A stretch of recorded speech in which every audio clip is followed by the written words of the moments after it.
ইরানের বিরুদ্ধে সামরিক চাপ, অর্থনৈতিক নিষেধাজ্ঞা, গোয়েন্দা অভিযান সবই হয়েছে, কিন্তু তারপরেও কেন ভেঙে পড়েনি দেশটি? কেন যুক্তরাষ্ট্র ও ইসরায়েলের একের পর এক পরিকল্পনা প্রত্যাশিত ফল আনতে পারেনি? অবশেষে সেই প্রশ্নের উত্তর দিয়েছেন ইরানের প্রেসিডেন্ট মাসুদ পেজেশকিয়ান।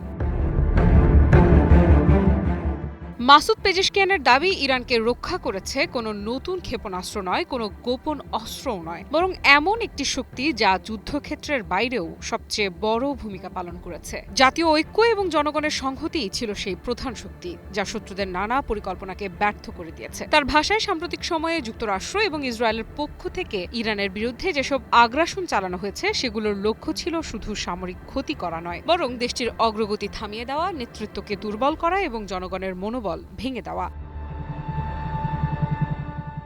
পেজেশকিয়ান দাবি করেন, ইরানের সর্বোচ্চ নেতা আয়াতুল্লাহ আলী খামেনি, শীর্ষ সামরিক কমান্ডার, বিজ্ঞানী এবং দেশের বৈজ্ঞানিক সক্ষমতাকে লক্ষ্যবস্তু বানানোর পেছনেও একই উদ্দেশ্য কাজ করেছে, অর্থাৎ ইরানের ভবিষ্যৎ উন্নয়নকে থামিয়ে দেওয়া। কিন্তু প্রেসিডেন্টের মতে শত্রুপক্ষ একটি গুরুত্বপূর্ণ বিষয় বুঝতে ব্যর্থ হয়েছে।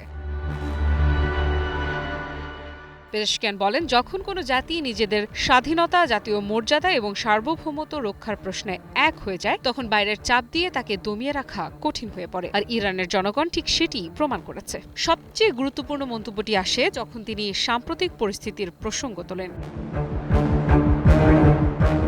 পেজেশকিয়ান জানান, টানা ১০০ রাতেরও বেশি সময় ধরে ইরানের জনগণ দেশের পাশে অবস্থান করেছে। নানা চাপ, হুমকি এবং সংকটের মধ্যেও তারা পিছু হটেনি, বরং তাদের এই ধৈর্য, সহনশীলতা এবং ঐক্যই শত্রুপক্ষের অনেক হিসেব নিকেশকে ভুল প্রমাণ করেছে। প্রশ্ন হচ্ছে, কেন তিনি এখন ঐক্যের ওপর এত গুরুত্ব দিচ্ছেন? এর উত্তরও দিয়েছেন তিনি নিজেই।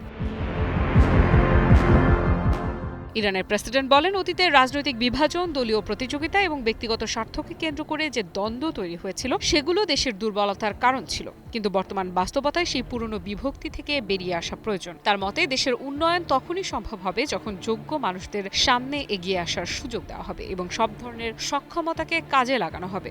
রাজনৈতিক পরিচয়ের চেয়ে দক্ষতা এবং দেশের স্বার্থকে বেশি গুরুত্ব দিতে হবে। আমি ভরসা রাখি হিরন স্মার্ট ওয়াটার পিউরিফায়ারে।